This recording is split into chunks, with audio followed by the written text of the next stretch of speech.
अस्सलाम वालेकुम। सवाल लिखें।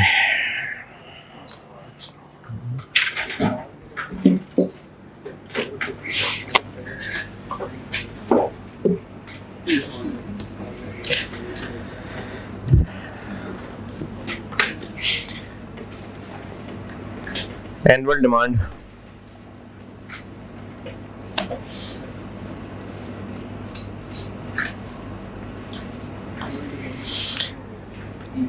annual demand of a product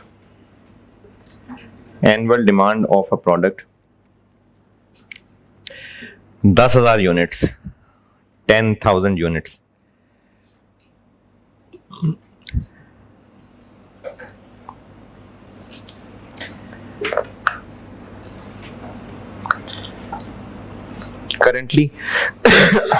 currently following costs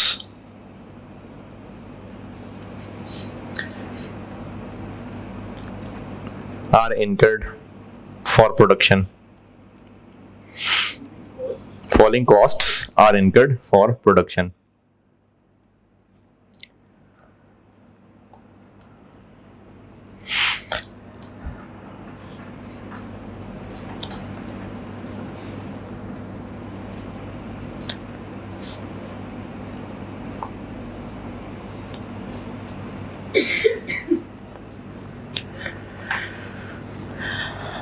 direct material 40 per unit, 40 रुपए per unit. Direct labour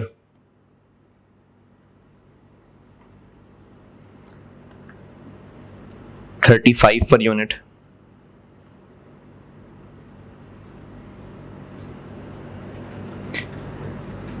variable overheads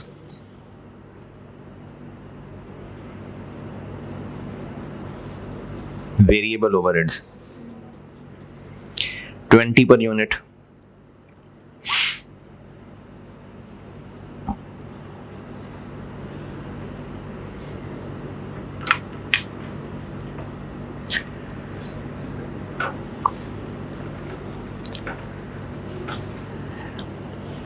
annual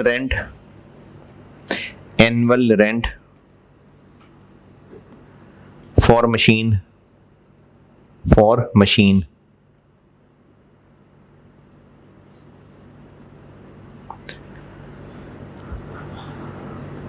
2 lakh रुपए 200,000।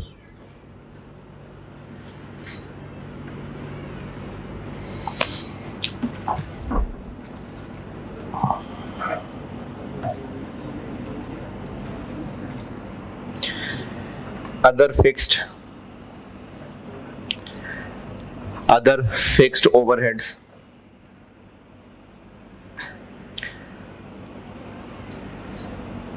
360,000 per year। 360,000 per year।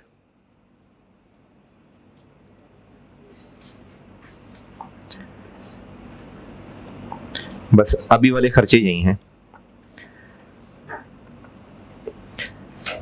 A supplier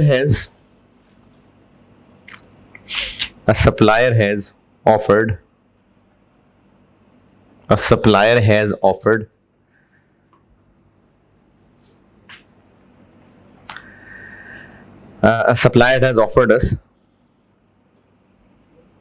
a supplier has offered us to supply this product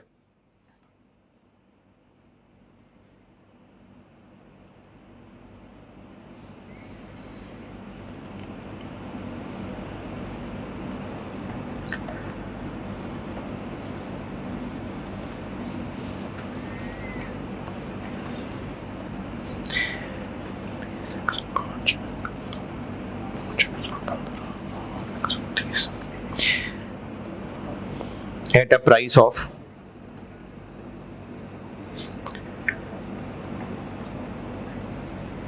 $112 per unit। 112 112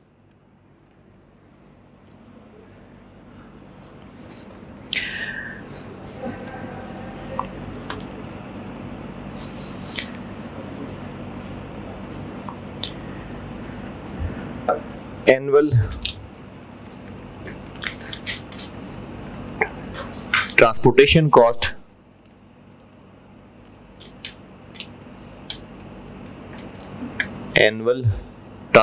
cost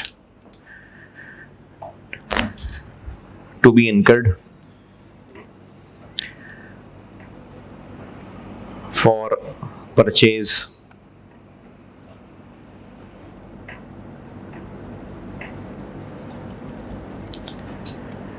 $50,000 ₹50,000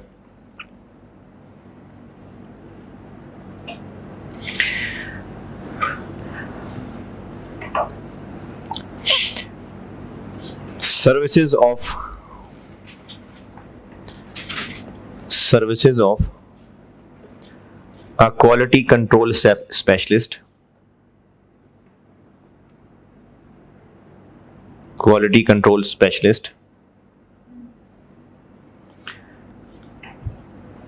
will be required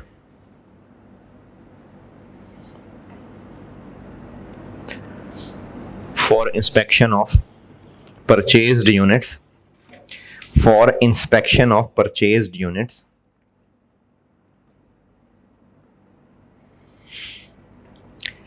at a cost of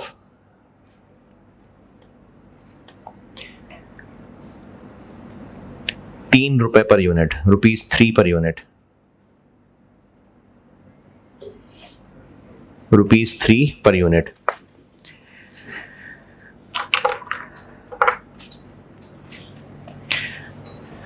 If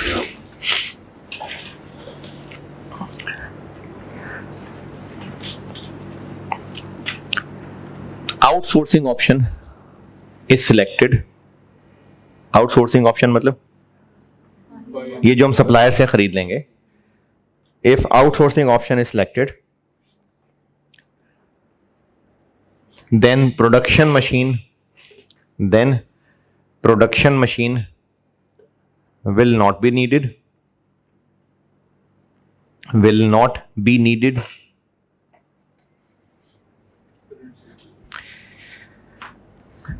and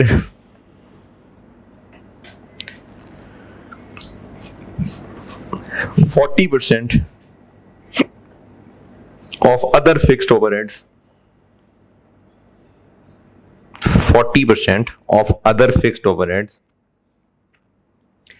will be saved.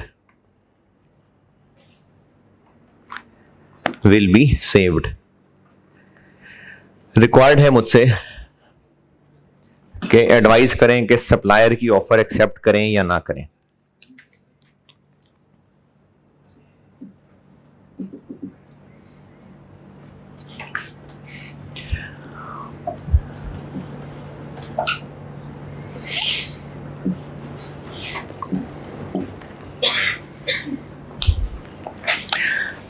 Make option के क्या क्या cash flows हैं?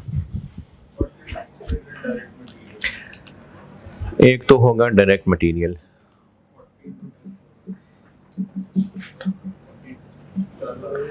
₹4 लाख. अच्छा, इन सबको मिला भी सकते हैं वैसे, लेकिन ऐसी लाइनें भरने के लिए अलग अलग कर रहा हूं. डायरेक्ट लेबर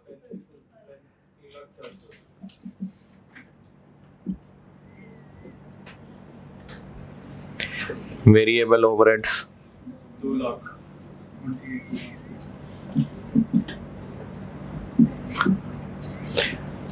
मशीन का रेंट रेलिवेंट है कि नहीं?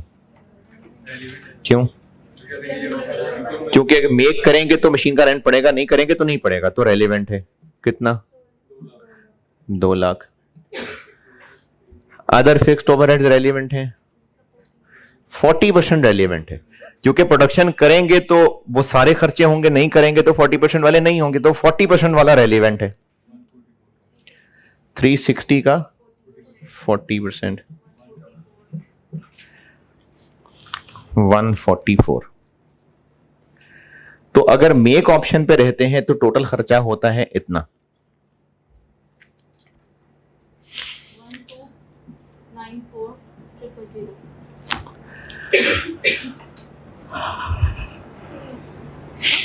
और अगर बाय ऑप्शन पे रहते हैं, बाय ऑप्शन पे जाते हैं तो परचेज कॉस्ट पड़ेगी, और परचेज कॉस्ट पड़ेगी तो वो पड़ेगी 112।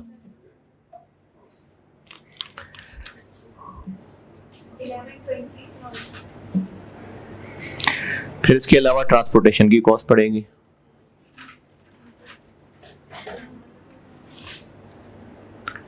कितनी? 50,000। फिर इसके अलावा इंस्पेक्शन कॉस्ट पड़ेगी, कितनी? 3 रुपए।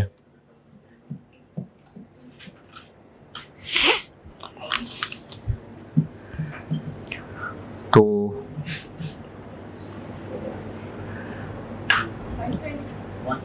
1 तो कंक्लूजन बाय ऑप्शन बेहतर है। ये होता मेक और बाय।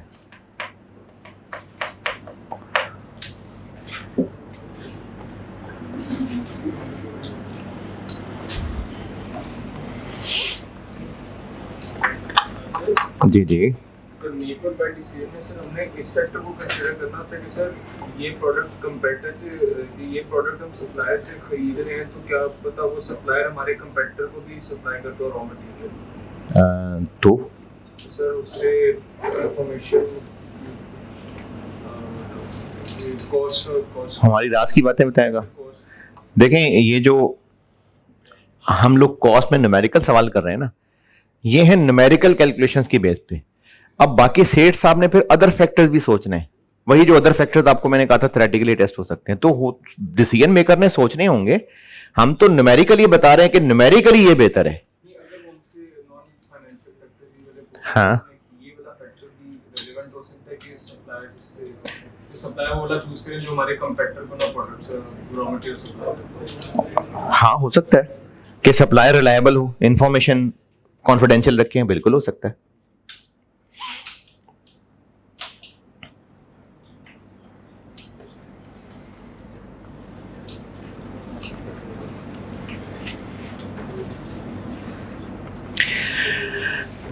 इसमें कुछ सवाल होने चाहिए थे जो नहीं हुए। कहां पर? हाँ हाँ, सवाल ये है कि अगर हम बाय ऑप्शन पे जाएंगे तो वो जो मशीन का किराया पड़ता था वो बच जाएगा, तो उसको यहाँ इनकम क्यों नहीं दिखाया?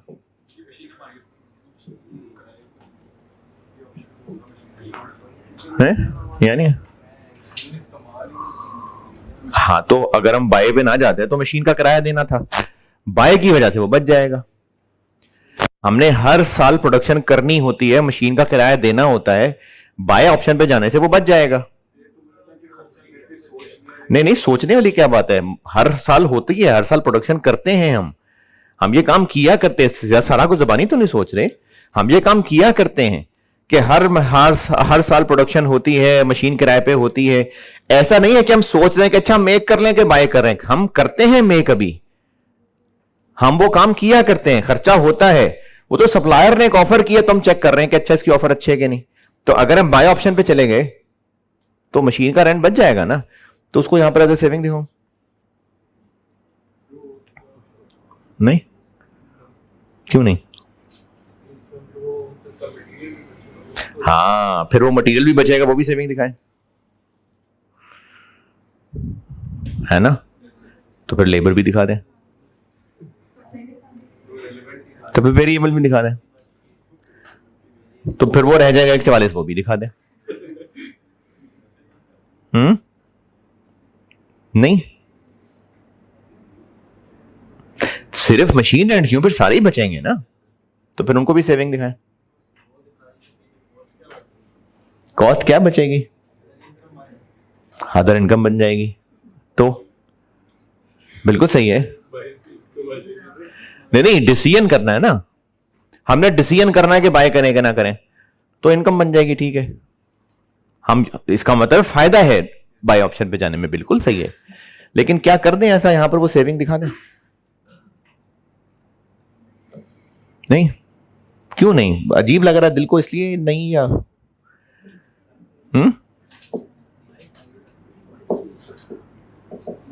हाँ जी, क्यों नहीं?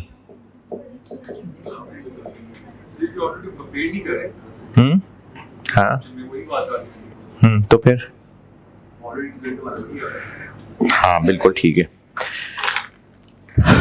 चले, जिनको सवाल भी समझ नहीं आया, जवाब भी समझ नहीं आया, मैं दोबारा समझाता हूं। सवाल ये किया था एक स्टूडेंट ने, फिर मैंने इसको और बढ़ा दिया कि अगर हम बाय ऑप्शन पे जाएंगे तो वो जो मशीन किराए पे रखी हुई थी, ये हमने एक नया काम शुरू करना है जो सोच रहे हैं कि ये कर लें या ये कर लें। यानी वो जो रिंग लिमिटेड वाला सवाल था, क्या ऐसा है कि मशीन फलाने से किराए पे ले आए या फलाने से किराए पे ले आए? नहीं, ये काम हुआ करता है, हम अभी प्रोडक्शन ही कर रहे हैं, प्रोडक्शन करते हैं, मशीन किराए पे रखी हुई है, हर साल किराया देते हैं। अगर बाय ऑप्शन पे चले गए फिर क्यों देंगे किराया? फिर बच जाएगा ना किराया। तो बाय ऑप्शन में फिर हम उसको एक इनकम ले लें, सेविंग ले लें कि वो खर्चा होता था बच जाएगा, ये सवाल था। तो मैंने फिर इसमें ऐड कर दिया कि फिर तो मटेरियल कॉस्ट भी बच जाएगी, लेबर भी बच जाए, इनफैक्ट ये सारे खर्चे बच जाएंगे, तो उसको यहां सेविंग लिख लें। जो आज तक सीखा है तो लिखना तो बनता है, हैं? नहीं, डिफरेंट बनाते होंगे तो ये मटेरियल उन पे लगना शुरू हो जाएगा, ये तो बच जाएगा ना। सवाल समझे कि नहीं? तो इसका जवाब ये है कि एक दो मिसालों से बताता हूं। ऐसे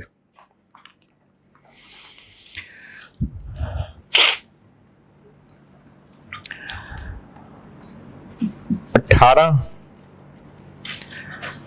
एक जगह से हमें 18 मिलना है, एक जगह से 15 मिलना है, कौन सी ऑप्शन बेहतर है?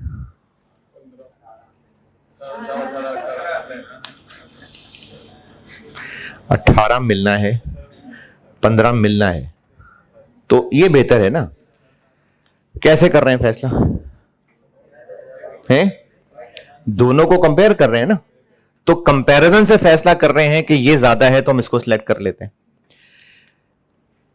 इसको सॉल्व करने का एक और तरीका भी हो सकता था, ये ऑप्शन 1, ये ऑप्शन 2, इसको प्रेजेंट करने का एक और तरीका भी हो सकता था। अगर हम ऑप्शन 1 पे चलें तो 18 मिलेगा और 15 नहीं मिलेगा, स्टिल फायदा है ना, तो ऑप्शन 1 ठीक है। क्या फर्क हुआ दोनों सॉल्यूशंस में?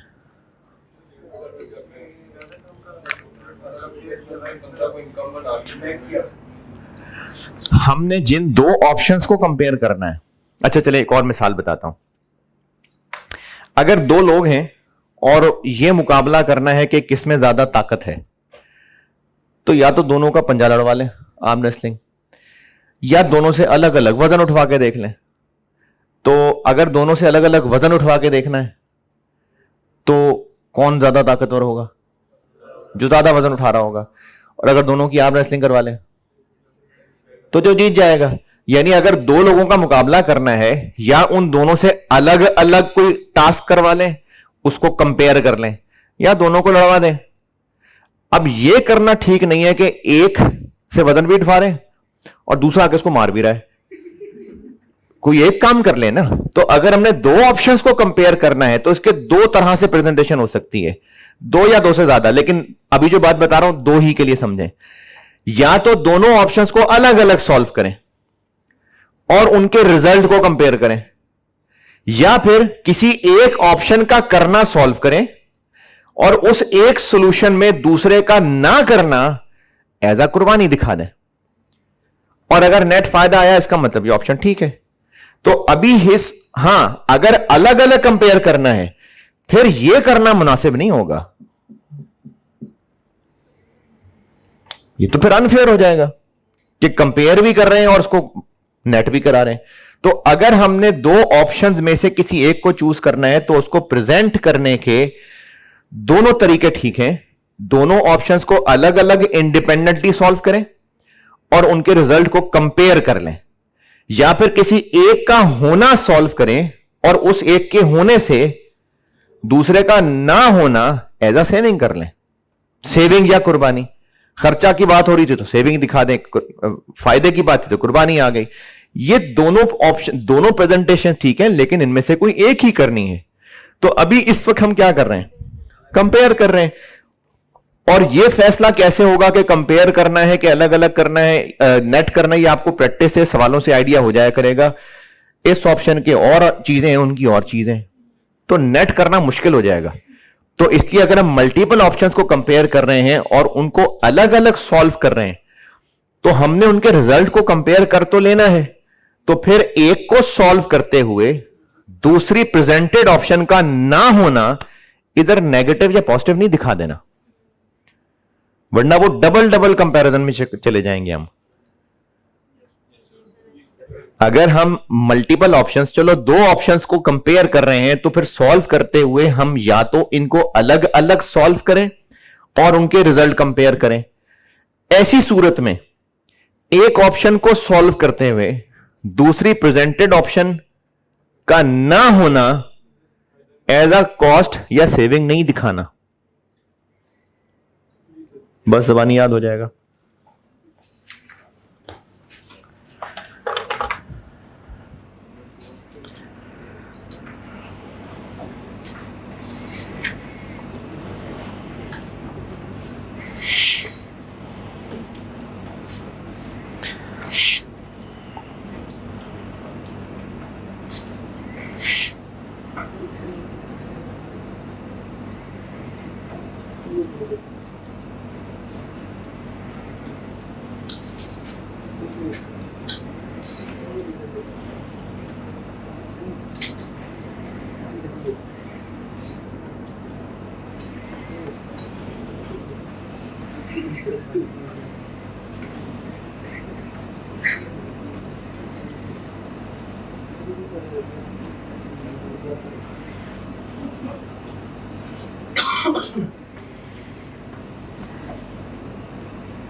लिख ली ये बात है? लिख रहे यार।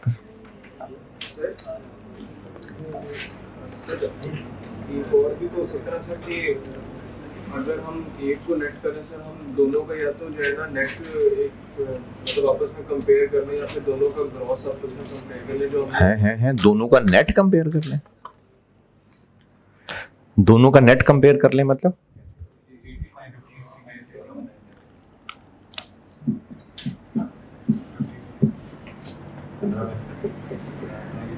क्या कंपेयर करना है?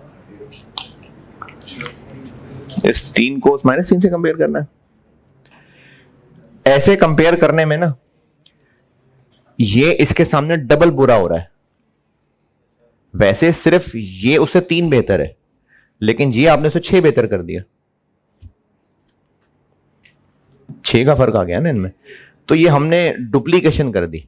तो इसलिए या तो नेट कोई एक सॉल्यूशन, कोई एक ऑप्शन सॉल्व करें और दूसरे का ना होना उसमें नेट कर दे, या फिर दोनों अलग अलग सॉल्व करके उनके रिजल्ट्स कंपेयर करें। यानी जितनी हम ऑप्शन सवाल में सॉल्व कर रहे हैं ना, तो किसी एक ऑप्शन को सॉल्व करते हुए दूसरे का ना होना इसमें मिक्स नहीं करना। हां, फिर भी अगर कोई कहे कि नहीं मशीन का रेंट यहां इनकम दिखाना है, दिखा ले। मशीन रेंट सेविंग कितनी?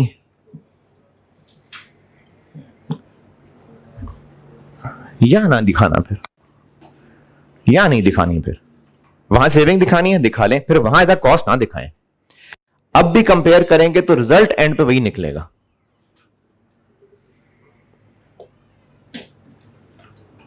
तो भी रिजल्ट वही निकलेगा, लेकिन अच्छा नहीं लग रहा। प्रोडक्शन के खर्चे वहां, परचेज के खर्चे यहां लिखे, तो जो पहले था वही बेहतर है। चलें जी, एक पास पेपर का सवाल करते हैं, आप पढ़ लें। ऑटम 18 अटेम्प्ट का सवाल होगा स्नूकर के नाम से।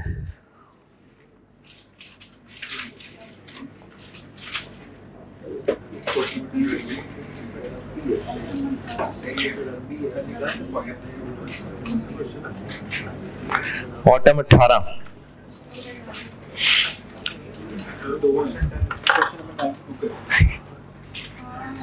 ऑटम 18 में 2 सवाल थे।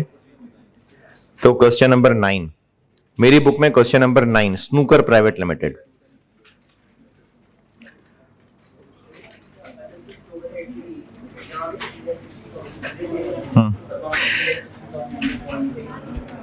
यहां पर 360 पूरे कर लें और यहां 360 का 60% कर लें, ठीक है, कर सकते हैं बिल्कुल।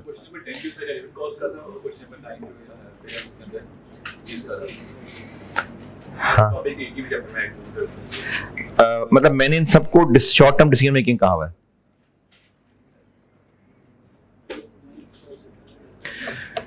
मेरी बुक में क्वेश्चन 9 है, स्नूकर प्राइवेट लिमिटेड। ये पढ़ लें, मैं करता हूं बोर्ड पे।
हाँ जी, पढ़ लिया।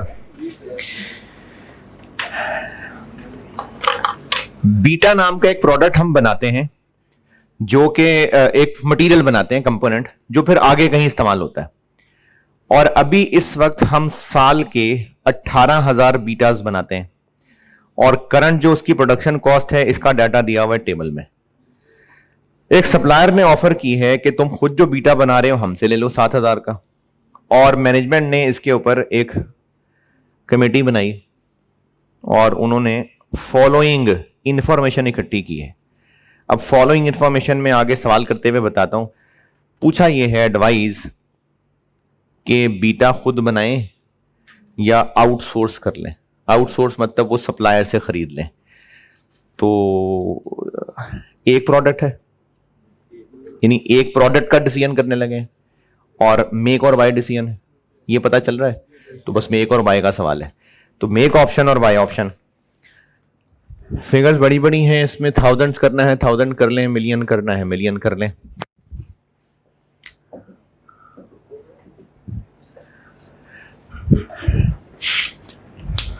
अगर हम मेक ऑप्शन पे रहते हैं तो जो खर्चे मेक पे होते हैं वो होंगे, और वो दिए हुए आपको मटेरियल, लेबर और वेरिएबल ओवरहेड्स। अच्छा, अभी मैंने वो मशीन रेंट वाली एक इजाफी बात की थी, वो सुनी थी? मैंने कहा था मशीन रेंट को सेविंग दिखाना चाहे तो दिखा सकते हैं, लेकिन फिर यहां सेविंग दिखाना, यहां कॉस्ट ना दिखाना। फिर तो अभी इस वक्त प्रोडक्शन पे क्या क्या खर्चा आता है? मटेरियल कितना? 3670 इंटू 18,000। और जरूरी नहीं कि आप मटेरियल, लेबर, ओवरहेड अलग अलग लिखें, टोटल भी लिख सकते हैं। 66.06। लेबर कितनी लगती है? 1040।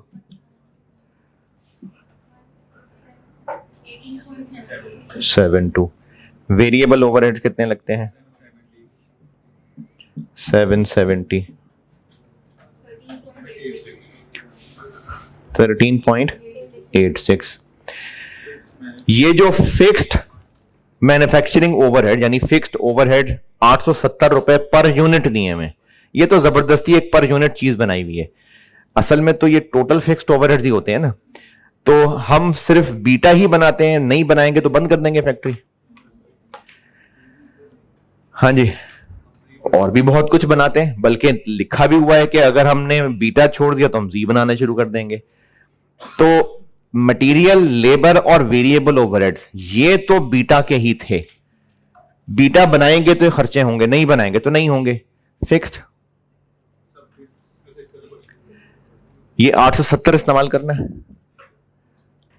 870 करना है इस्तेमाल नहीं। 870 तो वैसे ही एक पर यूनिट जबरदस्ती बनाई हुई चीज है। हमने तो देखना है कि टोटल फिक्स्ड ओवरहेड्स में से क्या कोई रेलिवेंट चीज है। जैसे मैंने पिछले सवाल में कहा था 40%, उसको हमने वहां लिखा था, वैसी कहीं यहां पर कोई बात है। पॉइंट नंबर 2 में लिखा हुआ है कि अगर हमने ये बीटा खुद बनाना छोड़ दिया तो फिक्स्ड ओवरहेड्स में 19 लाख की बचत आ जाएगी। तो अब वो जो बचत आ जाएगी, अब आप चाहे तो उसको यहां एज अ सेविंग लिख लें और चाहे तो यहां पर एज अ कॉस्ट लिख लें, क्योंकि ये बिल्कुल वही बात है जो मैंने पिछले सवाल में की थी कि अगर ये प्रोडक्शन बंद हो गई तो फिक्स्ड ओवरहेड्स 40% बच जाएंगे। तो इसका मतलब वो 40% रेलिवेंट थे, तो उनको यहां एज अ कॉस्ट लिख लें, या फिर यहां कॉस्ट ना लिखें, यहां बचत लिख लें। तो इसी तरह से ये 19 लाख है। तो 19 लाख को चाहे यहां एज अ कॉस्ट लिख लें और चाहे यहां पर एज अ सेविंग लिख लें। तो दोनों बातें बिल्कुल ठीक है। फिक्स्ड कॉस्ट्स में सेविंग कितनी होंगी? 1.9 लिखूं या ये तो मंथली है, पर एनम है, तो हाँ 1.9, इसको हम यहां एज अ सेविंग लिख लेते हैं।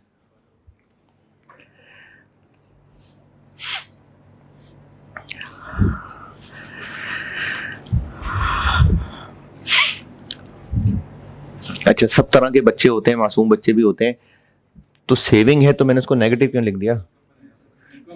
क्योंकि हम सारे एक्सपेंसेस लिख रहे हैं ना, इसलिए मैंने इसको एज अ नेगेटिव लिखा है।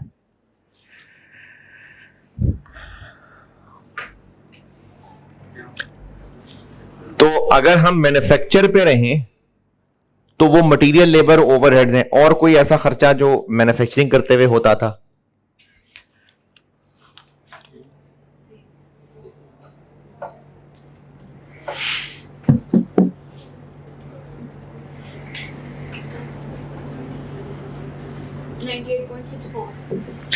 तो अगर मेक ऑप्शन पे रहते हैं तो ये खर्चा है, और अगर हम बाय ऑप्शन पे जाते हैं तो क्या क्या खर्चा होगा?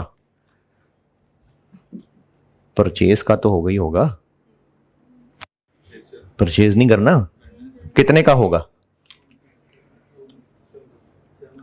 7,000 का एक, और खरीदने हैं हमने 18,000।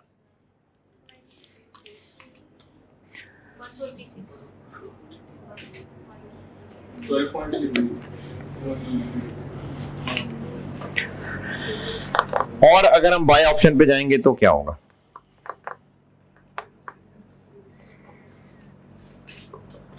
हाँ जी, अब अगर हम बाय ऑप्शन पे चले जाएंगे तो फिर जो उसकी लेबर फारिग होगी उससे हम जी बनवा लेंगे। तो बाय ऑप्शन पे जाने से हमें जी बनाने से इनकम आ जाएगी, वो यहां पर एक रेलिवेंट इनकम होगी, है ना? तो जी बनाने का डाटा पॉइंट नंबर 1। अगर हम जी बनाएंगे तो जी की आपको सेल प्राइस और मटेरियल और लेबर और वेरिएबल, यानी जी के बनाने से कंट्रीब्यूशन मिल जाएगा हमें, वो हम यहां पर एज एन इनकम दिखाएंगे। तो जी का कंट्रीब्यूशन होगा,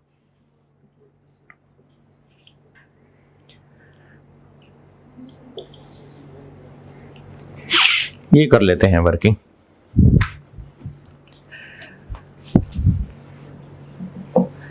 जी बेचेंगे कितने का? 5800। जी पे मटेरियल कितना लगेगा? जी पे लेबर कितनी लगेगी?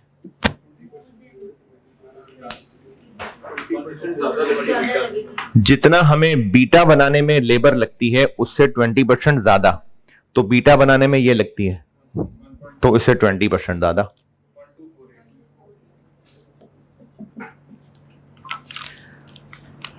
One two 48। वेरिएबल कितने लगेंगे? 480। 1472। तो यहां से मैं 1472 लेस कर दूं? नहीं, ये तो पर यूनिट है। तो टोटल तक कैसे पहुंचे? यूनिट से मल्टीप्लाई कर दें। कितने यूनिट्स करें ना फाइंड जरा, हम जी के कितने यूनिट्स बना सकेंगे? देखें, करें कैलकुलेट।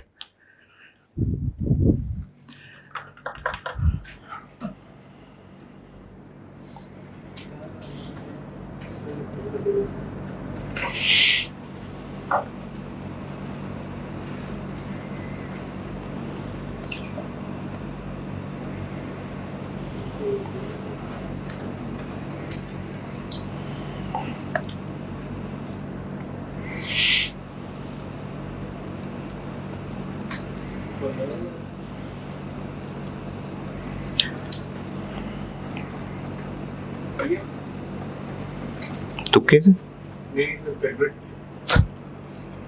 तुक्के से कैलकुलेट, ये सोच के।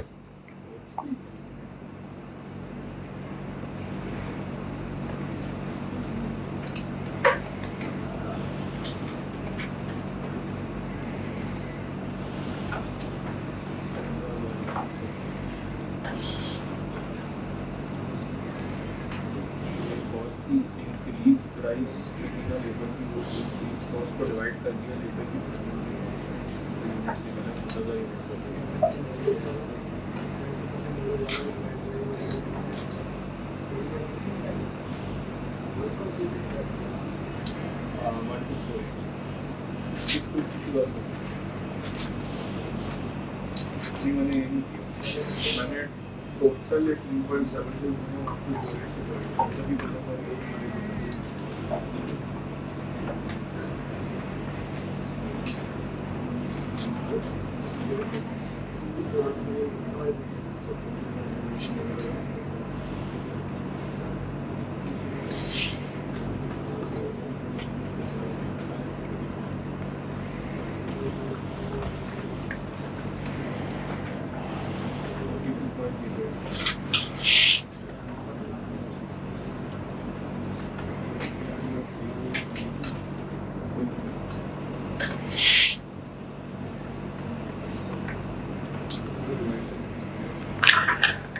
हाँ जी 15,000 यूनिट्स, ठीक है शाबाश।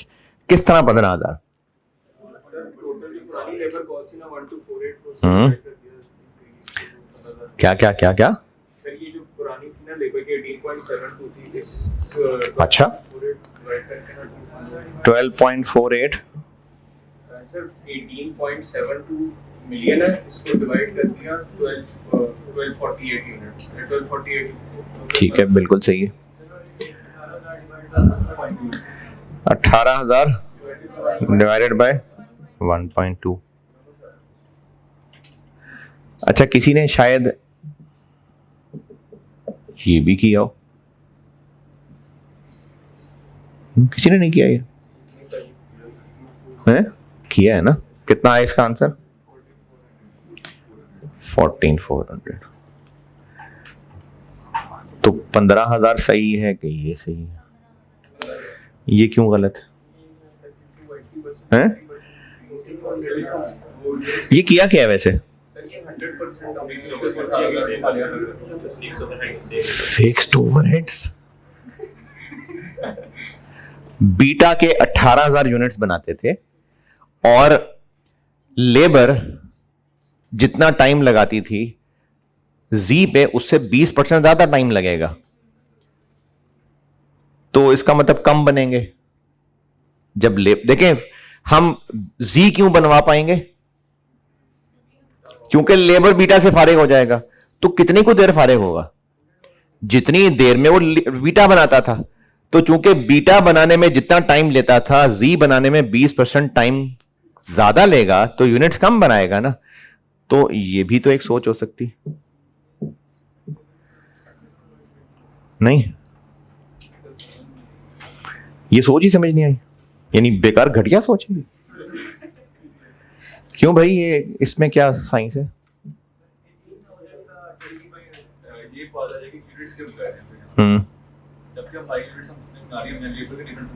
नहीं यूनिट्स उतना ही।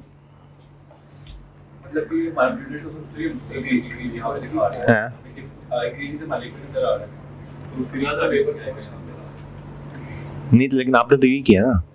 अच्छा अच्छा अच्छा, ये किसी और ने किया ऐसे? चले कैमरे के पास शायद लोगों ने किया हो कि 20% लेबर जब टाइम ज्यादा लेगी तो एक सोच बिल्कुल आ सकती है कि जब टाइम 20% ज्यादा लगेगा तो यूनिट्स फिर 20% कम बनेंगे। तो ये मैंने वो यूनिट्स 20% कम बनाए। तो 20% यूनिट्स का नहीं है, 20% टाइम का है कि जितना टाइम लेबर लेती थी बीटा बनाने में उससे 20% टाइम ज्यादा लगेगा जी बनाने में। यूनिट्स का 20% नहीं, टाइम के 20% की बात हो रही है। तो ये तो हमने यूनिट्स पे लगा दिया, ये तो सही है नहीं। बाकी फिर क्या करें? एक क्विक तरीका तो ये है, क्योंकि वही लोग हैं, उतना ही टाइम है उनके पास, तो पहले टोटल इतने खर्चे में वो 18,000 यूनिट्स बना देते थे बीटा के, क्योंकि उनको हम इतने पर यूनिट देते थे। तो अब जब उनको इतने पर यूनिट खर्चा है तो अब वो इतनी ही कॉस्ट कितने जी बना देंगे, इसको डिवाइडेड बाय 1248। ये तो एक क्विक सी कैलकुलेशन हो गई। फिर जिन्होंने वो 1.2 से डिवाइड कर दिया उन्होंने क्या सोचा है? क्या साइंस है इसके पीछे? क्योंकि अगर आपको ये लग रहा है ना बस ठीक है हो गया, मैंने तो बगैर सोचे कर दिया, तो उस वक्त पता नहीं क्लिक करे ना करे, तो सोचे ना क्यों किया ऐसा। हाँ लेकिन तो टाइम है जो 120% होगा। ये तो 18,000 तो यूनिट्स है।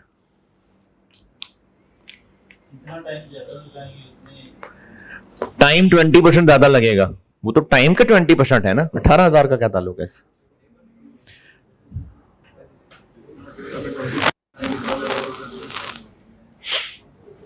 जी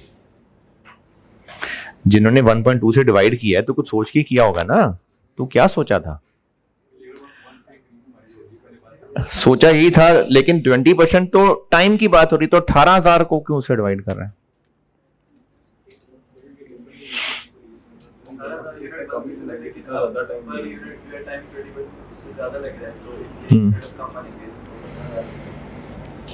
यूनिट्स कम बनेंगे तो ऐसे भी तो कम ही बन रहे हैं, ऐसे नहीं कम बन रहे। ऐसे भी कम बन रहे हैं। तो फिर कैसे उस वक्त 1.2 क्लिक कर जाएगा, क्या पता पेपर में बैठ के 0.8 क्लिक करे। तो इसलिए रीजन भी तो पहले टाइम में एक पहले 18,000 यूनिट्स में टाइम लगा था 1 यूनिट का था, बट 18,000 यूनिट्स का टाइम एस्टिमेट किया कि 1.2 यूनिट्स का होगा। लेकिन 18,000 टाइम तो नहीं है, तो यूनिट्स हैं। हाँ बट हमने जब यूटीएल है इसमें 1.2 होगा टाइम हिसाब। अच्छा मतलब कि 1.2 हमने किसके बारे में टाइम ये मी के टाइम के एलिमेंट बना लेंगे। पहले कि एक टाइम का 1.2 कर दिया। नहीं समझ नहीं आया, दोबारा।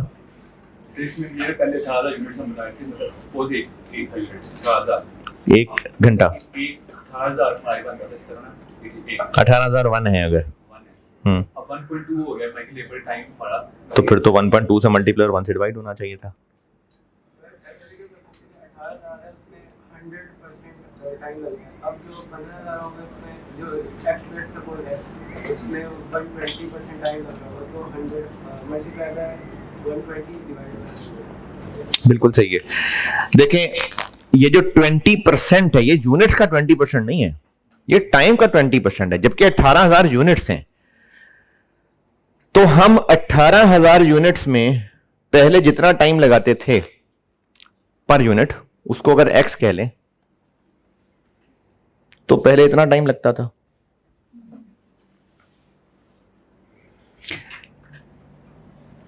पहले हम 18,000 बीटा बनाते थे। एक बीटा में कितने घंटे लगते थे पता नहीं, चलो एक्स नहीं तो 1 घंटा कह लेते हैं, चलो 10 घंटे कितने कर लें, 100 घंटे कर लेते हैं। चलो एक बीटा बनाने में 100 घंटे लगते थे, तो 18,000 में इंटू 100। अब लेबर के पास टोटल टाइम तो यही है, ये टोटल टाइम आ जाएगा ना, लेबर के पास टोटल टाइम तो यही है। अब इस टोटल टाइम में कितने जी बना लेंगे, जबकि एक जी बनाने में 120 घंटे लगते हैं।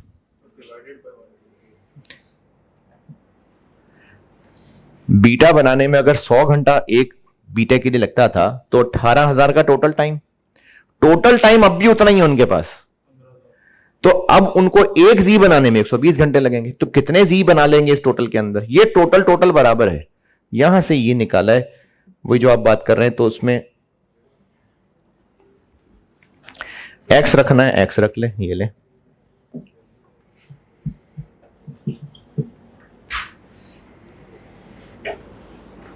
दस रखना है, 10 रख ले। 1000 रखना है, 1000 रख ले।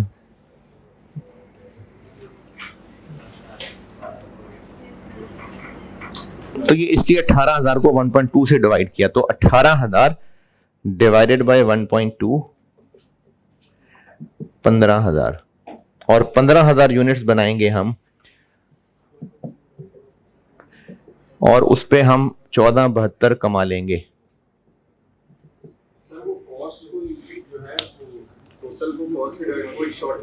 जी बिल्कुल सही किया आपने, मतलब वो बिल्कुल सही था कि पहले जितने टाइम में लेबर बीटा बनाते थे, अब उतने ही टाइम में उन्होंने जी बनाना है, तो इसलिए टोटल तो उनको इतने ही पैसे मिलेंगे। तो टोटल कॉस्ट तो अब भी जी की इतनी ही आएगी। अब अगर हम ये देख लें कि एक यूनिट पे कितनी आती है, तो डिवाइड करने तो नंबर ऑफ यूनिट्स आ जाएंगे। बिल्कुल ठीक किया ये क्या बना 22 ये बचत होगी, मतलब एक फायदा मिलने लगा है हमें। तो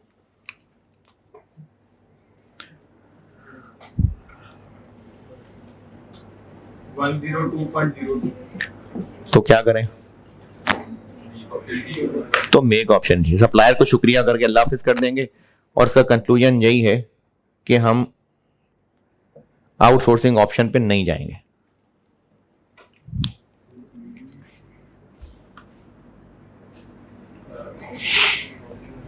आउटसोर्सिंग ऑप्शन नहीं एक्सेप्ट करेंगे, हम मेक कंटिन्यू करेंगे।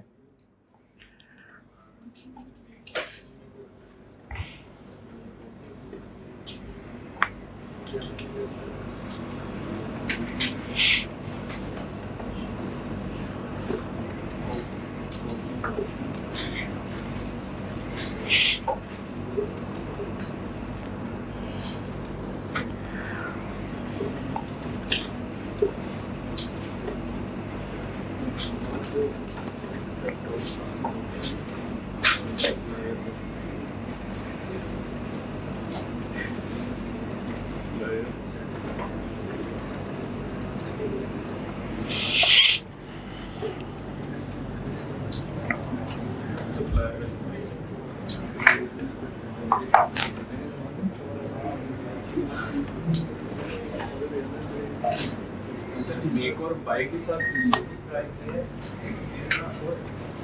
क्या किया है? प्रोडक्शन प्लान जो है ना असल में परमिशन लेके चला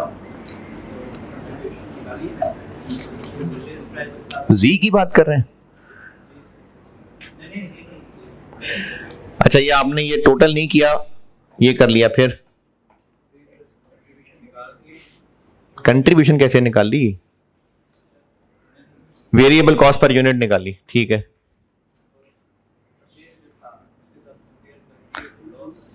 लेकिन सिर्फ परचेज पे खर्चा नहीं आना ना, ये भी तो इसी की वजह से ही होने। आप इसकी per unit variable production cost को इस 7,000 से कंपेयर कर रहे हैं बस। हाँ,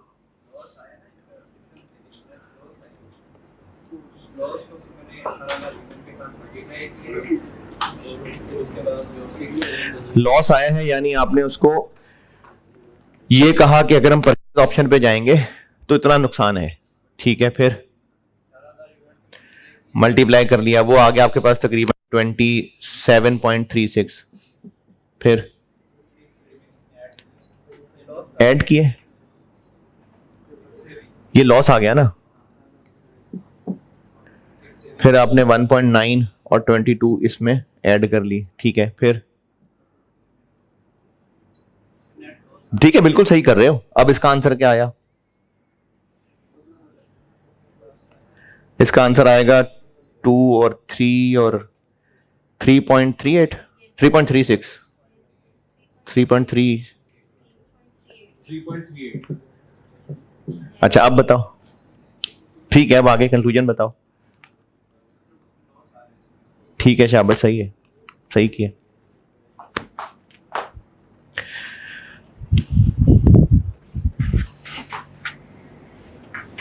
तो बिठा दिया, नोटेड। मेक और बाय सिंगल प्रोडक्ट, बस यही है, इतना ही है।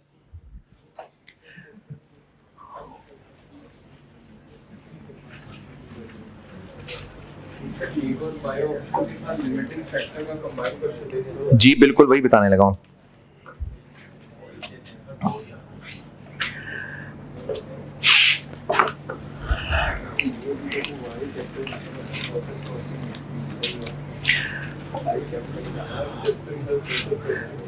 कल प्रोसेस कॉस्टिंग हो जाएगी मिक्स इसमें। पहले मैं 3.1 नहीं, कल आखिरी नहीं, परसों इंशाल्लाह 3.1 लिखा था मैंने पहले। Decision for multiple products.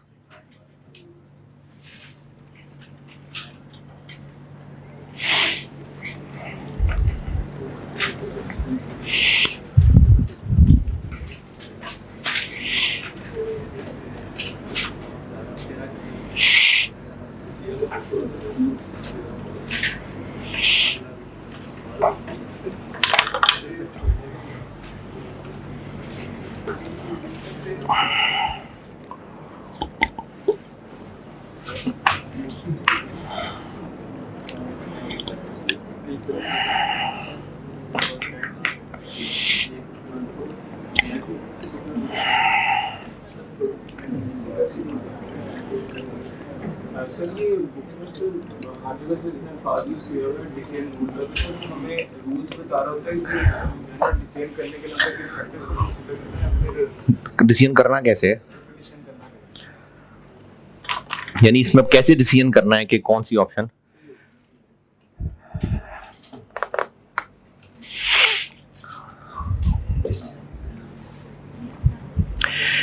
Multiple products का करना है अगर डिसीजन, तो इसका ना कॉन्टेक्स्ट ये है,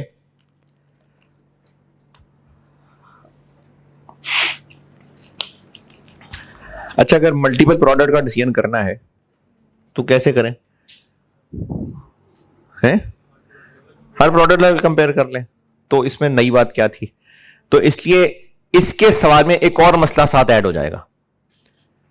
अगर सिर्फ मल्टीपल प्रोडक्ट्स को कंपेयर ही करना है तो जहां एक को कर रहे हैं वैसे 4 को कर लेंगे, हर एक को इंडिविजुअली कंपेयर कर लेंगे, तो इसमें तो कोई हेडिंग बनाने की मुझे जरूरत ही नहीं है।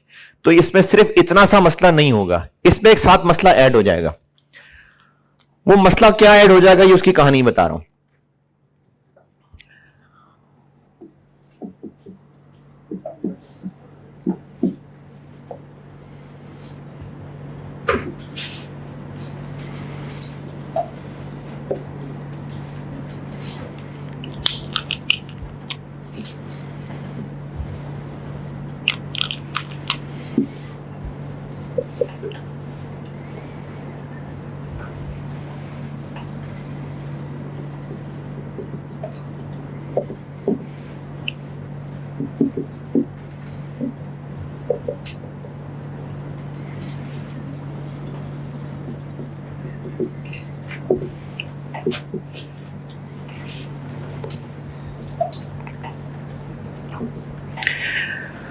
मल्टीपल प्रोडक्ट्स हैं और उन सब की मेक ऑप्शन बाय ऑप्शन से बेहतर है, तो क्या करेंगे?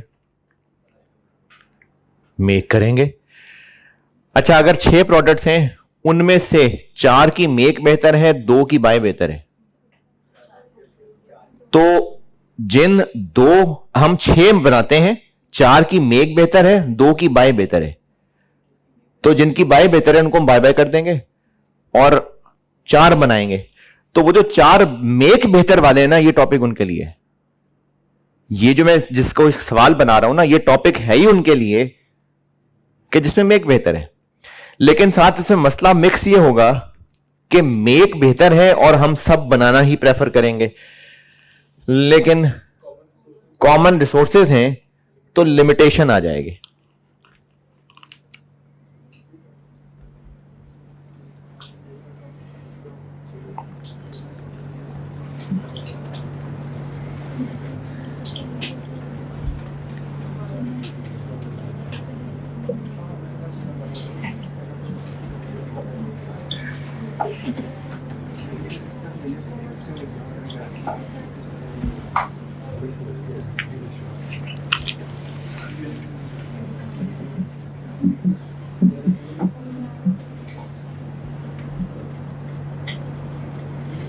ये है मसला इस सवाल का।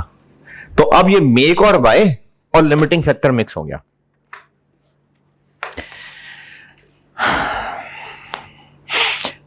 अभी कराता हूं उसका एक आसान सवाल, कल कराऊंगा मुश्किल सवाल। है क्या हुआ?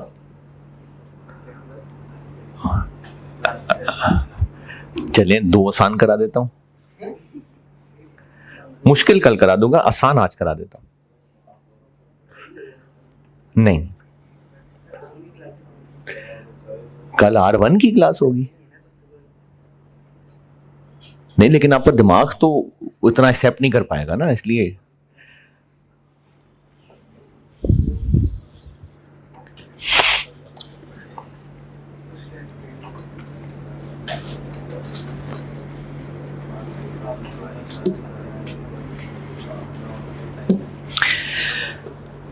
अच्छा, अब लिमिटिंग फैक्टर का मसला आ गया। तो जब लिमिटिंग फैक्टर का मसला आ गया तो उसका सॉल्यूशन भी फिर वैसे ही होगा। वैसे ही कैसे ही? रैंकिंग करेंगे, रैंकिंग की बेस पे प्रोड्यूस कर लेंगे। लेकिन रैंकिंग किस बेस पे करेंगे? इसका मैं डिसीजन रूल या जो डिसीजन का तरीका वो बताता हूं। पहले फिगर से एक चीज समझाता हूं। जब हम सिर्फ लिमिटिंग फैक्टर पढ़ रहे थे ना, तो मुझे फिगर नहीं याद, ऐसी खुद ही बना लेता हूं दोबारा।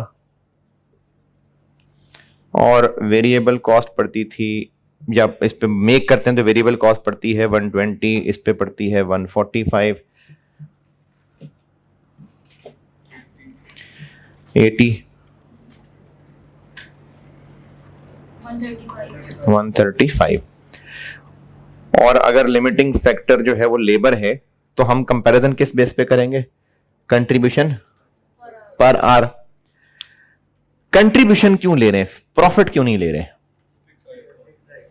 क्योंकि हम ए बनाएं या बी बनाएं, देखें हम लोग रैंकिंग कर रहे हैं ना, प्रेफरेंस कर रहे हैं। हो सकता है ए बन जाए बी कुर्बान हो जाए, हो सकता है बी ना बने। लिमिटिंग फैक्टर में तो यही था।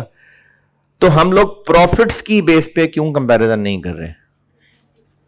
क्योंकि उसमें फिक्स कॉस्ट भी होगी, और फिक्स कॉस्ट तो जबरदस्ती पर यूनिट बनाई होती है, असल में तो वो उस फैक्ट्री की फिक्स कॉस्ट होगी। ए बनाए या बी बनाए, फिक्स कॉस्ट तो पड़नी है। चूंकि वो रेलेवेंट फॉर द डिसीजन नहीं है, इसलिए हम फिक्स कॉस्ट को कंसिडर नहीं कर रहे होते। हम जो कंट्रीब्यूशन को कंपेयर कर रहे होते हैं ना, कंट्रीब्यूशन, हम कंट्रीब्यूशन को इसलिए कंपेयर कर रहे होते हैं कि अगर ए बी से बेहतर साबित हो गया, अगर ए बी से बेहतर साबित हुआ तो बी नहीं बनेगा, ये खर्चा नहीं आएगा और नहीं बिकेगा, ये पैसे नहीं मिलेंगे।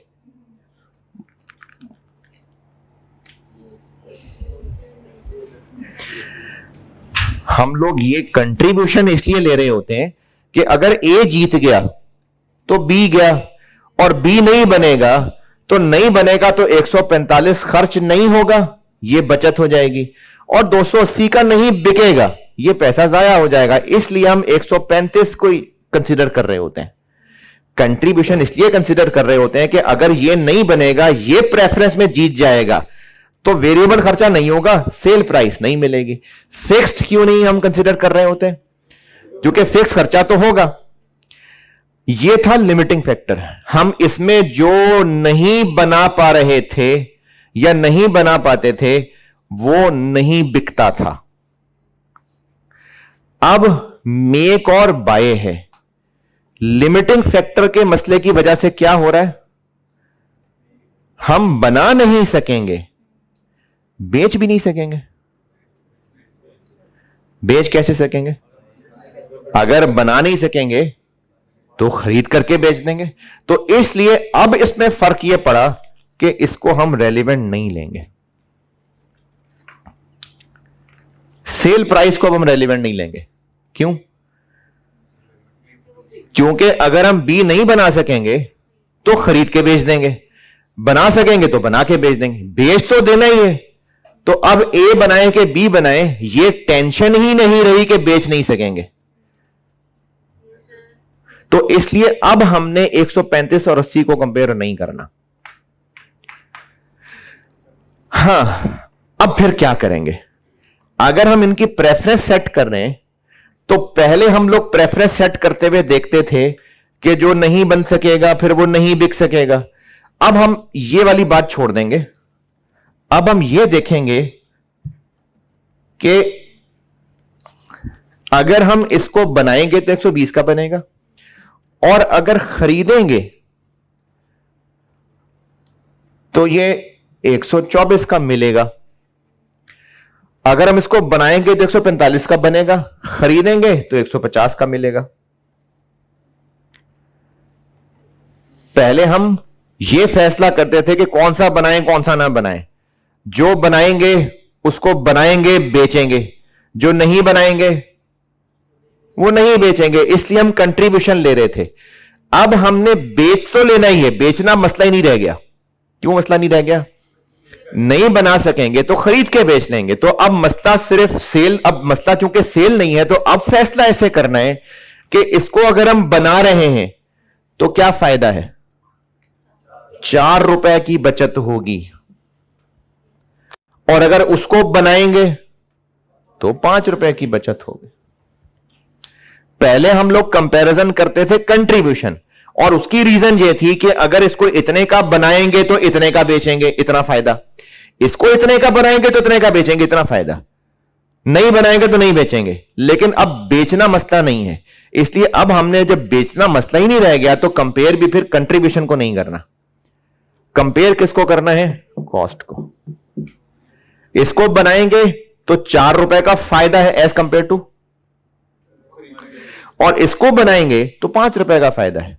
और अगर दोनों के ऊपर लेबर आर एक एक ही लगना है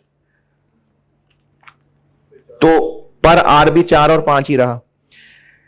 इसको बनाएंगे, बेशक बन सस्ता रहा है, बेशक इससे सस्ता बन रहा है, लेकिन ये खरीदने की बजाय बनाने से 4 का फायदा है, और वो खरीदने की बजाय बनाने से 5 का फायदा है तो फिर इसको प्रेफर करेंगे, क्योंकि वो ना बनाए खरीद लें,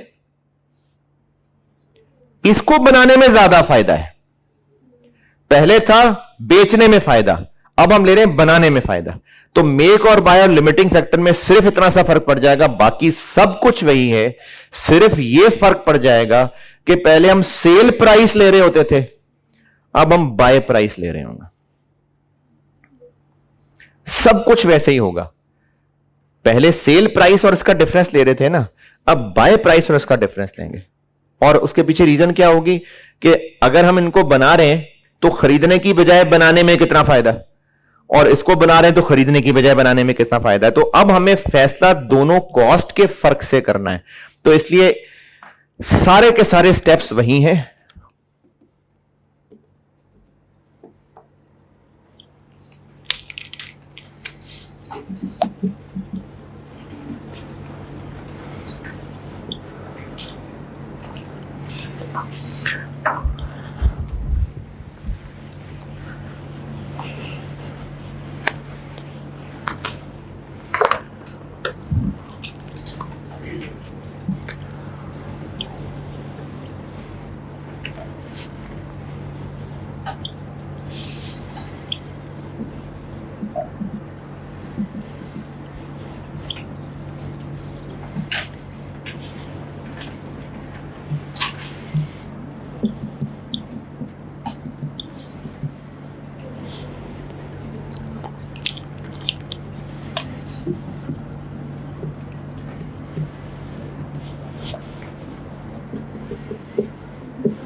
ये लिख लिया था, इसमें अंग्रेजियां मिक्स हो रही हैं तो मैं इसको मिटा देता हूं।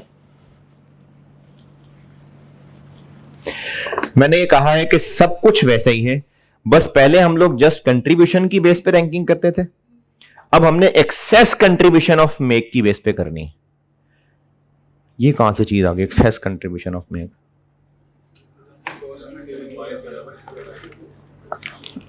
एक्सेस किससे? Excess excess contribution of make option. ये आप निकाल सकते हैं सवाल के डेटा को देखते हुए दो तरीकों से।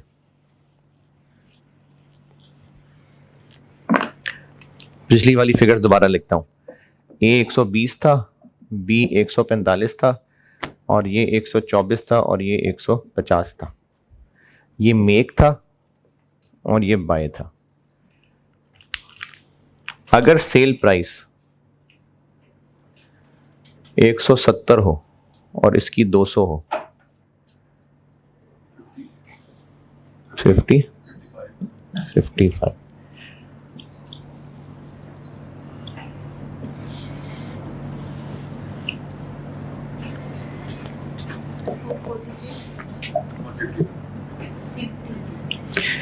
यानी अगर हम बना के बेचते तो इतना कंट्रीब्यूशन कमाते, खरीद के बेचते तो इतना कंट्रीब्यूशन कमाते।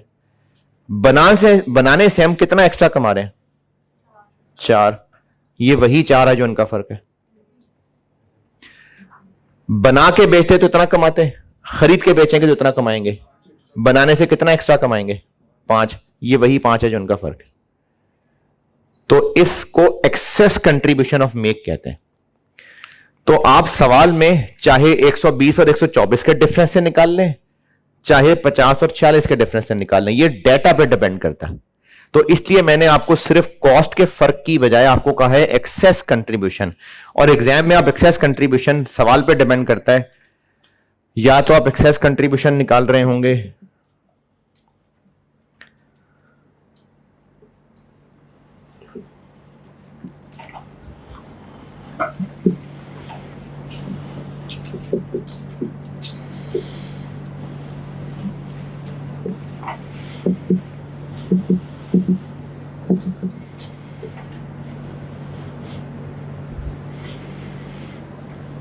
या ऐसे निकाल रहे होंगे, डाटा पे डिपेंड करता है। मेक की कंट्रीब्यूशन में से बाय की कंट्रीब्यूशन माइनस करके, या फिर आप वेरिएबल कॉस्ट बाय में से वेरिएबल कॉस्ट मेक की माइनस कर रहे होंगे। यानी चाहे 124 में से 120 माइनस कर दें, चाहे 50 में से 46 माइनस कर दें। इसीलिए मैंने ये भी बताया है कि हो सकता है सवाल वाला कहे कि मेक करके बेचते हैं तो 170 का बेचते हैं, बाय करके बेचेंगे तो 168 का बेचेंगे। तो फिर आप सिर्फ इसका फर्क नहीं ले रहे होंगे, फिर वाकई इसका फर्क लेना है। इसलिए मैंने नाम भी इसको एक्सेस कंट्रीब्यूशन ही दिया है।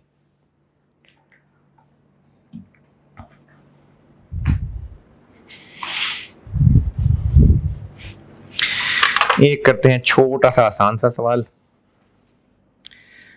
कल फिर बड़े बड़े सवाल कराऊंगा।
अच्छा, जो कल इधर गुलबर्ग में थे और वो गैलेक्सी इंजीनियर्स वाला सवाल कल किया था, उसमें इसलिए जो प्रोडक्ट सी था ना वो मेक और बाय था, तो उसमें मैंने फिर वेरिएबल मेक की कॉस्ट के साथ आपको परचेज कॉस्ट कंपेयर करने को कहा था। कल जो यहां बैठे हुए थे गैलेक्सी इंजीनियर्स वाला सवाल किया था, ए और बाय का उनमें लिमिटिंग फैक्टर का फैसला था और सी के अंदर मेक और बाय था, इसलिए उसमें सेल प्राइस की जगह सी की परचेज प्राइस ली थी। ये चीज थी वो। स्प्रिंग 17 पढ़ लें। स्प्रिंग 17 छोटा सा आसान सा सवाल है, कल फिर तगड़ा सवाल कराता हूं। स्प्रिंग 17 है एनके एंटरप्राइजेस, मेरी बुक में क्वेश्चन 13, एनके एंटरप्राइजेस।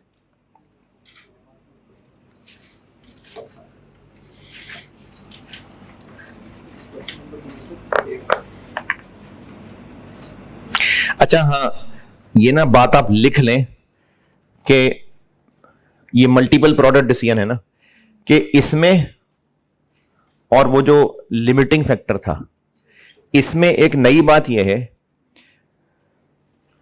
कि जो ऑप्टिमम प्रोडक्शन प्लान में हम यूनिट्स बना नहीं सकेंगे वो खरीद के बेच लेंगे। ये जो मेक और बाय डिसीजन है, और पहले जो सादा लिमिटिंग फैक्टर डिसीजन था, लिमिटिंग फैक्टर डिसीजन में क्या था, जो नहीं बना सक रहे थे वो नहीं बनाएंगे, नहीं बेचेंगे। लेकिन मल्टीपल प्रोडक्ट मेक और बाय डिसीजन के अंदर प्लान में हम जो बना नहीं सक रहे होंगे वो खरीद के बेच लिया करेंगे। लिमिटिंग फैक्टर डिसीजन में यह होता था कि जो नहीं बन सकता बस गया, नहीं बनेगा नहीं बिकेगा। लेकिन मल्टीपल प्रोडक्ट मेक और बाय में जो नहीं बन सकेगा वो बिजनेस खरीद के बेच देगा।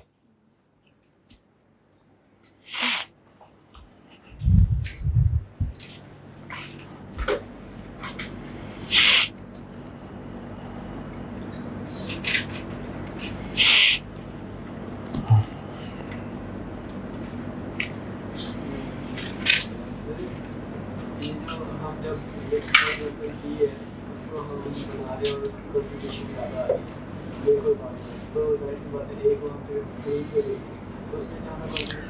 तो वो फिर सवाल, अगर अगर 4 प्रोडक्ट्स हैं उनमें से एक का बाय बेहतर है तो उसको इस सारे कैलकुलेशन से निकाल देंगे।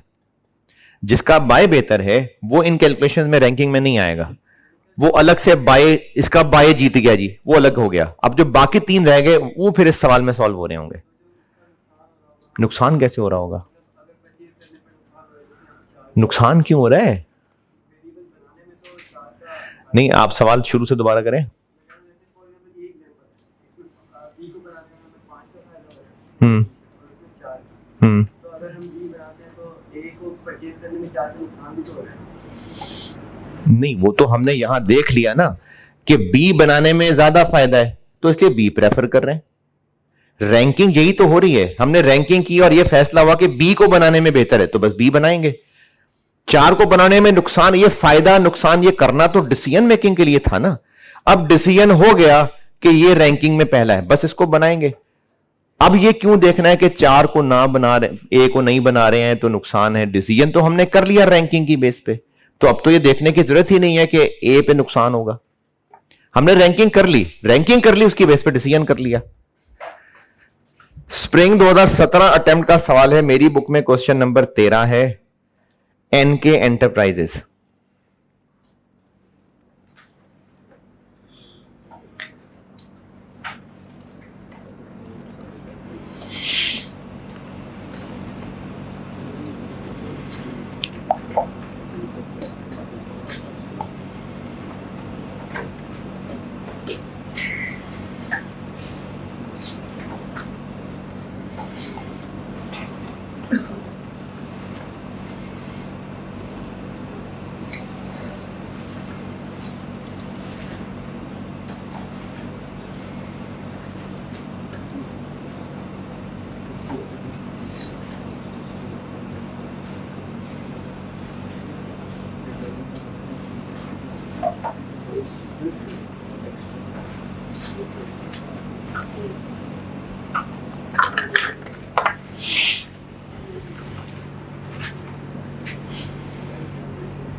हाँ जी, कैसे पता मेक और बाय?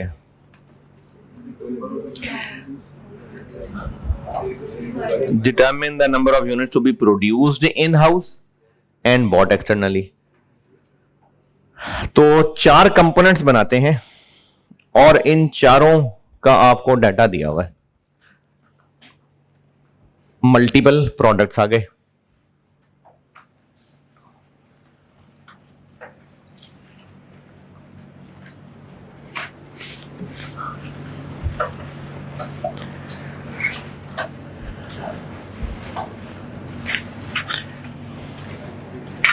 अच्छा सवाल तो मैं करा रहा हूं, मतलब ये सवाल रेलिवेंट नहीं है मेरा कि सवाल कराऊं कि नहीं कराऊं, सवाल तो करा रहा हूं। वैसे एक और बात पूछ रहा हूं, ये जो पिछले को 2-3 दिन से आपने ज्यादा पढ़ने का एक रुझान शुरू कर लिया, ये हजम हो रहा है? ये ना हो कि 2-3 दिन बाद आपकी तबीयत खराब हो गई हो और जो पहले सारी कॉस्ट थी वो भी उल्टी बाहर आ जाए सारी। मैनेज हो रहा है? हैं? क्या करूं? तो हो रहा है ना, वॉक कर लिया करो, हो जाएगा, लेकिन हो जाएगा। X1 spring 17, X2, X3, X4 make और बाय है। तो अब हमने फर्क लेना है दोनों कॉस्ट्स का। तो पहले हम जहां सेल प्राइस लिखा करते थे उसकी जगह परचेज प्राइस आ जाएगी। अगर X1 खरीदेंगे तो कितने का मिलेगा?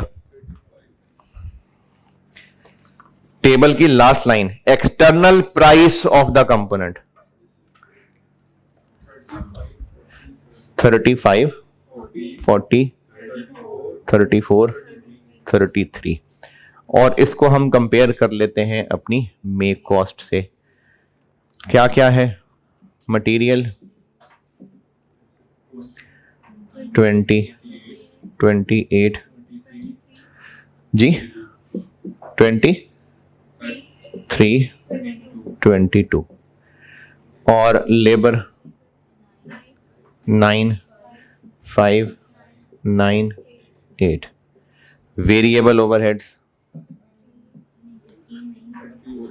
वेरिएबल ओवरहेड्स नहीं, उसने पूरे ओवरहेड दिए हमें, लेकिन नीचे ये लिख दिया है कि इसमें फिक्स्ड ओवरहेड्स कितने शामिल हैं, तो बस 1.5 माइनस कर दूं। नहीं, ये सारा कुछ पर यूनिट है। 1.5 रुपए क्या है पर मशीन आर, ये कल किया था सवाल में, तो उसको पर यूनिट बनाने के लिए क्या करें। और इसमें ना एग्जामिनर को हम ये बता देते हैं, ये काफी है फार्मूला, कि जो तुमने टोटल एफओएच दिया हुआ है उसमें से हम माइनस करने लगे हैं 1.5 रुपया इंटू मशीन आवर्स। जो पर यूनिट दिया हुआ है टोटल, उसमें से 1.5 रुपया माइनस क्यों नहीं कर रहे, क्योंकि ये पर यूनिट है, ये पर आर है। इसको पर यूनिट बनाने के लिए मशीन आर से साथ मल्टीप्लाई करना पड़ेगा। तो x1 के इसका आंसर क्या बन गया,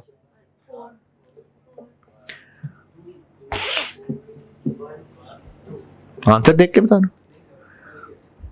अच्छा,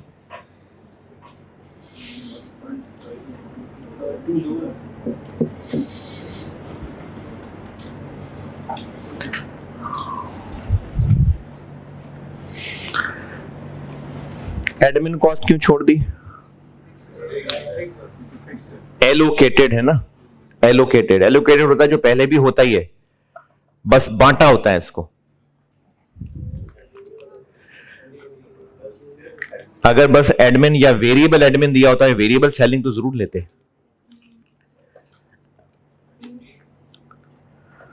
2 5 1 और 1 फिर 1, ये निकल आई हमारी एक्सेस कंट्रीब्यूशन।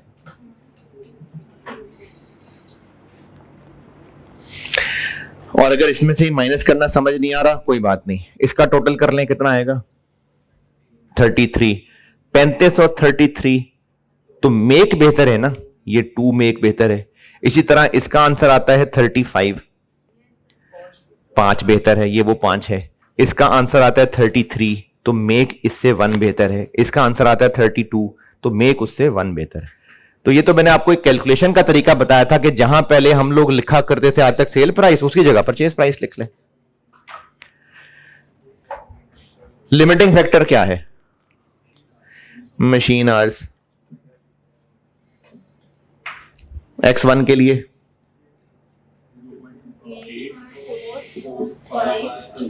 2, तो एक्सेस कंट्रीब्यूशन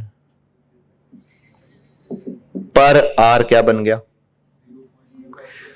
0.25।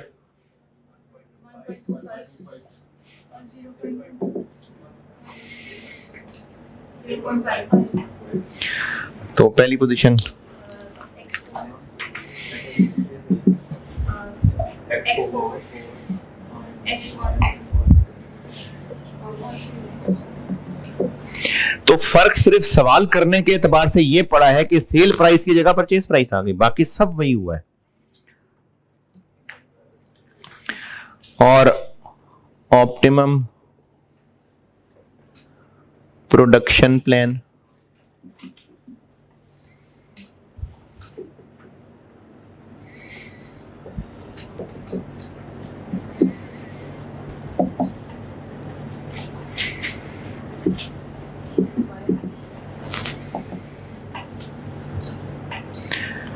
मशीन आवर्स कितने अवेलेबल हैं 50,000।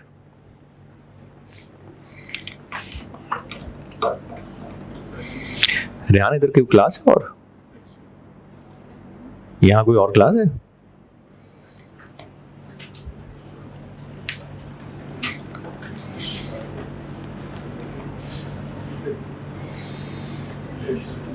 हाँ जी, पहले क्या बनाए, कोई कमिटमेंट तो नहीं है, पहले कमिटमेंट देख लें पहले। इतनी अंग्रेजी नहीं है सवाल में कि कमिटमेंट की जगह बनती है, तो कोई नहीं है कमिटमेंट। तो पहले क्या बनाएंगे x2, x2 की डिमांड 2000 और x2 बनाने में 8,000 लग जाएंगे, बाकियों के लिए रह जाएंगे 42। फिर बनाएंगे X4। पहली लाइन तो बेफिक्र होकर लिख लिया करें, उससे अगली लाइनें चेक कर लिया करें लिखने से पहले। X4 बन जाएगा। X4 की डिमांड है 4500 और आर्स चाहिए 2, तो बन जाएगा 33। फिर X1 6500 डिमांड है इंटू 8 घंटे, नहीं बनेगा ना, तो इससे हम फिर जितने बनते हैं वो बना लेते हैं। 33,000 डिवाइडेड बाय 8, 4125। अगर सिर्फ पूछा होता ना कि ऑप्टिमम प्रोडक्शन प्लान बता दें तो ये नंबर आंसर हो गया, लेकिन पूछा ये भी बताएं खरीदें कितने। ऑप्टिमम प्रोडक्शन प्लान हो गया ये, परचेज प्लान, प्रोडक्ट और उसके यूनिट्स। कौन कौन सा खरीदना है? X1 और X3। पहले कौन सा खरीदें? जिसकी दुकान करीब है वो खरीद लेंगे भाई, जो मर्जी खरीदें, अब तो खरीदना ही है। ये बना लेंगे और बाकी खरीद लेंगे 2, 3 और X3। इसमें रैंकिंग नहीं है, ये तो खरीदना ही है, तो ये तो बस X1 X3 तरतीब से लिख लिया और बस यही था। कल इसकी मैं और प्रैक्टिस कराता हूं और फर्दर प्रोसेसिंग डिसीजन और कंटिन्यूअस शटडाउन ये रहता है। अच्छा, कल तो इसी तरतीब पे ही चलते हैं जो डबल क्लास की तरतीब है। कल की परफॉर्मेंस के बाद देखते हैं कि मंगल को इसी डबल में हो जाएगा या 5-6 घंटे लगाएंगे तो होगा, लेकिन इन एनी केस मंगल को बस कर देते हैं। हाँ जी, वही 1:30 से ऑनवर्ड। अगर आपका कल दिल कर रहा हो पढ़ने का तो बेशक हम कल ही 5-6 बजे हैं, वो वहां बात करते हैं। नहीं, अल्लाह जिंदगी दे आपको, होंगे यार, आप क्यों नहीं होंगे? पूछ लेना, फिर वहां बैठ के कंक्लूड कर लूंगा। कोई दोस्त यार होगा उससे पूछ लेना। ठीक है जी, अल्लाह हाफिज।